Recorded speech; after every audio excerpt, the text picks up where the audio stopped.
Hello दोस्तों, कैसे हैं आप सब। आ गया है नवरात्रि का त्यौहार और शुरू हो गई हैं दिवाली और नवरात्रि की ढेर सारी तैयारियां। तो मैं क्या क्या तैयारियां कर रही हूँ, आइए चलिए आपको दिखाती हूँ। तो मैं आ गई हूँ अपनी गैराज में। ये वो जगह है जहाँ मैं सारा सामान स्टोर करके रखती हूँ और बहुत सी चीज़ें तो यहाँ यूं ही डंप भी कर देते हैं। पर हाँ, जब भी कोई ख़रीदारी त्यौहार की करनी हो तो सबसे पहले ज़रूरी है हमारे पास क्या सामान अवेलेबल है उसे एक बार ज़रूर नज़र मार लेनी चाहिए। वरना कई बार अननेसेसरी बहुत सा ऐसा सामान ख़रीद दिया जाता है जो पहले से ही हमारे पास अच्छी क्वांटिटी में होता है। तो जैसे इस बॉक्स में ये देखिए, ये बॉक्स मैंने लास्ट दिवाली पे अपने हाथों से ही एपन आर्ट से पेंट किया था। इसमें कई सारे दिए और मोमबत्तियाँ थी तो मुझे वो लेने की अब ज़रूरत नहीं है। साथ ही मैंने ये गगरी निकाल ली है, ये भी त्योहारों में काम आएगी। अच्छे से इसे चमकाएंगे और मांज के रखेंगे।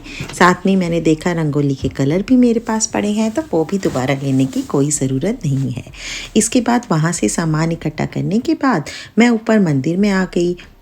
ये जो स्टोरेज बॉक्स है इसमें चेक कर लिया क्या क्या सामान मेरे पास है और कौन कौन सी चीज़ें ऐसी हैं जिन्हें त्योहारों के लिए नवरात्रि दिवाली अच्छे से साफ़ करके मुझे रेडी करना है। कितनी फूल मालाएँ हैं, डेकोरेशन के सामान और बंधनवार एट्सेट्रा जो भी मेरे पास है वो मैं उसका ओवरव्यू ले लूँगी और जो कुछ भी साफ़ सफाई करनी है वो भी अभी करके रख लूँगी। तो ऐसा करने से क्या होता है ना, आपका सब कुछ सामान त्योहार से पहले रेडी होता है और उस दिन ज़्यादा प्रेशर आप पर नहीं आता और कुछ कुछ तैयारी हमें पहले से ही इस तरह कर लेनी चाहिए।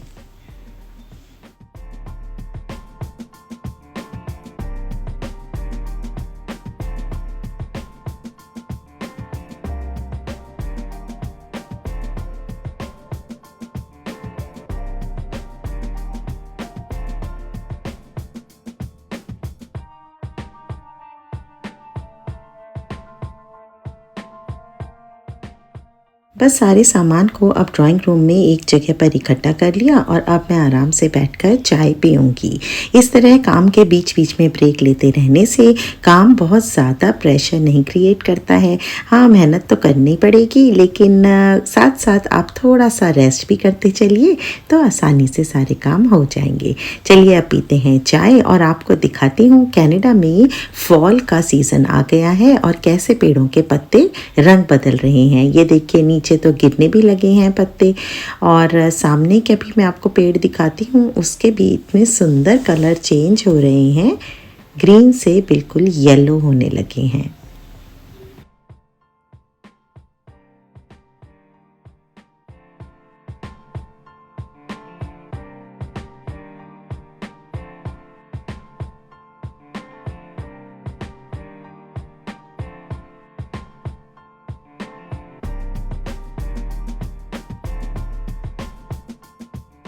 ये चाय ख़त्म करके अब मैं शुरू कर रही हूँ सुबह के सारे काम। और अगर आप ड्राइंग रूम में कुशन्स के ही कवर चेंज कर दें ना तो आप देखेंगे कि पूरे रूम का लुक ही बदल जाता है। यहाँ पर आप देखिए, मैंने एक कुशन के अंदर 2 पिलो डाले हुए हैं क्योंकि ये बहुत पतले पतले से थे। तो आप इस तरह से भी इनको अच्छा थिक बना सकते हैं, 2 पिलो एक ही कवर में डालकर। और ये देखिए, एक सिर्फ ये जो कुशन कवर है इन्हें ही चेंज करने से पूरे रूम का कलर कितना वाइब्रेंट और फेस्टिवल वाली स्पिरिट से भर जाता है। तो घर को त्योहारों के लिए रेडी करने के लिए ना तो सिर्फ सजाना होता है बल्कि साफ़ सफाई भी बहुत ज़रूरी होती है। यहाँ पर जो घर का मेन डोर है, यहाँ पर मैं हर साल एपन डालती हूँ। ये देखिए, पुराने एपन जो अब एकदम हटने लगे हैं, बिल्कुल नया मैं इसमें एपन का डिज़ाइन डालूँगी। तो उसके लिए सबसे पहले मैंने इसे अच्छे तरीके से क्लीन अप कर लिया एक स्क्रबर की हेल्प से और सोपी वाटर के साथ मैंने अच्छे से इसको स्क्रब किया जिससे कि जितना भी हो सके पेंट निकल जाए।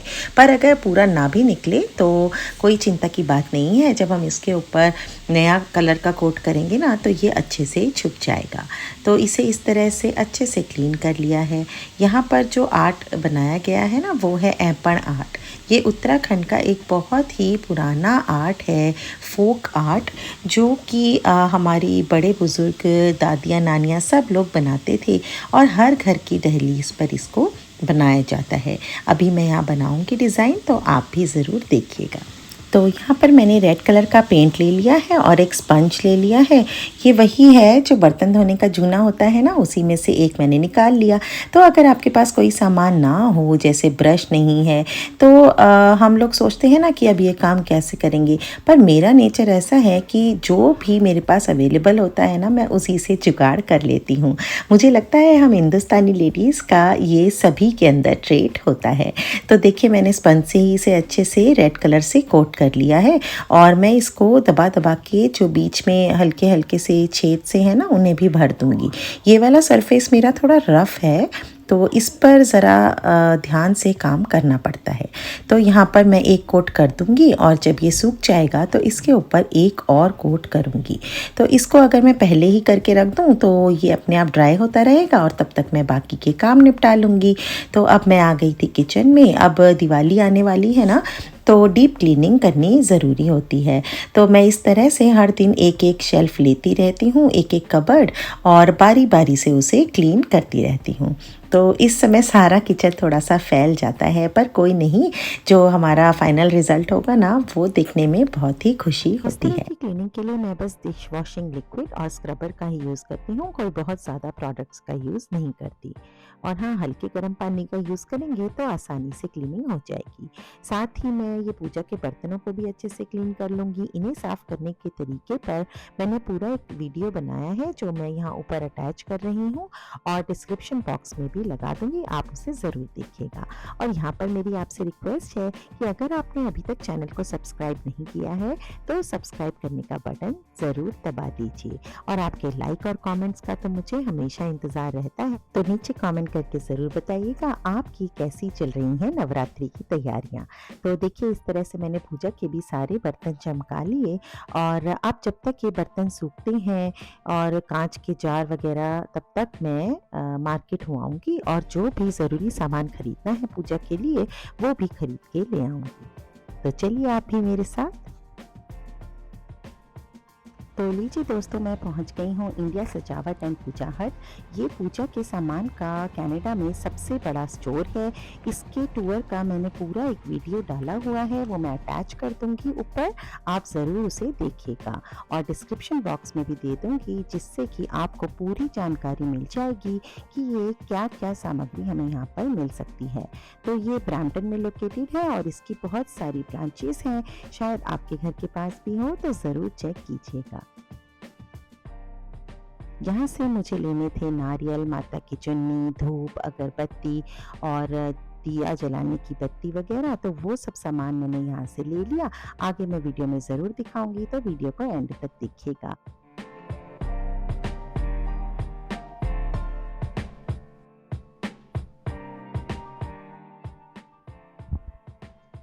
बस इसके बाद मैं घर आ गई थी और देखिए मेरी सारी ये जो बॉटल्स हैं ये भी रेडी हो गई हैं एकदम ड्राई। तो इसमें भी मैंने सारा सामान स्टफ़ करके मसाले, नमक और तेल वगैरह जितनी भी चीज़ें होती हैं ना, वो सब मैं इसमें रखती हूँ, छोटी-छोटी चीज़ें। तो इस तरह का ये स्टेप वाला मेरे पास एक स्टैंड है, जिसके ऊपर मैं इन्हें इस तरह से लगा देती हूँ। तो देखिए साफ़ होने के बाद ये सब चीज़ें कितनी अच्छी लगने लगती हैं। चलिए अब जो मैं बत्तियाँ लेकर आई थी ना पूजा हट से, उनको मैं घी को हल्का सा गर्म करके उसमें इस तरह से भिगा के रख दूंगी। इससे ये जब घी में अच्छे से सोख हो जाती हैं तो काफ़ी लंबे टाइम तक जलती हैं। तो ये पूरी तरह से 9 दिन के लिए मैं इनको रेडी कर रही हूँ, आरती करने के लिए, दीप जलाने के लिए। तो इसके अलावा ये देखिए यहाँ पर अच्छे से ये भीग के इसमें तैयार हो जाएंगी। साथ ही मैं ये दिया भी लाई थी जोत के लिए, कितना प्यारा डिज़ाइन है ना इसका। और इसके साथ साथ ये नारियल कलश स्थापना के लिए।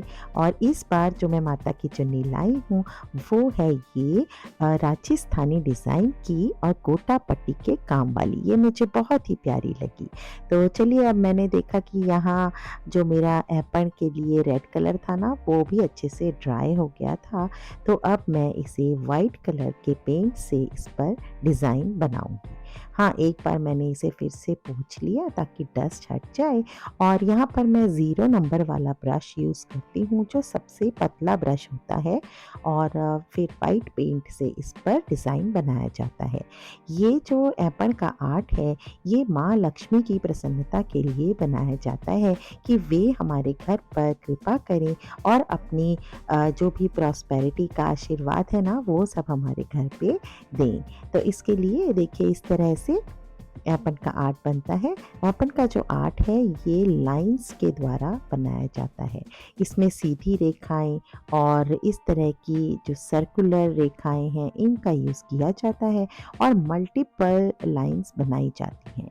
सिंगल लाइन नहीं रखी जाती, हर लाइन को दोहराया जाता है या 3 बार 4 बार उसे रिपीट किया जाता है और ऐसा करने से बहुत ही सुंदर प्यारे प्यारे डिज़ाइन बनकर तैयार होते हैं।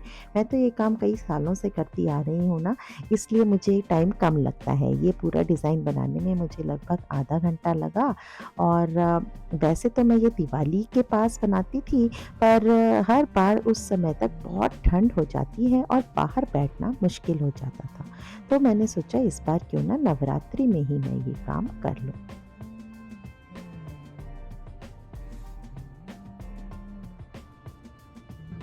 आपको ये सब दिखाने का मेरा एक ही मकसद है कि आपके भी जो ट्रेडिशनल आर्ट हैं या जो भी ट्रेडिशनल काम है वो आप भी ज़रूर किया कीजिए। कई बार हम ये सोचते हैं ना कि ये तो हमसे होगा ही नहीं और पहले ही उसे छोड़ देते हैं, लेकिन ऐसा मत कीजिए। मेरे कहने से एक बार ट्राई ज़रूर कीजिए। 1-2 बार कम अच्छा बनेगा पर लास्ट में वो ज़रूर ही एक अच्छी फॉर्म में निकल के आएगा।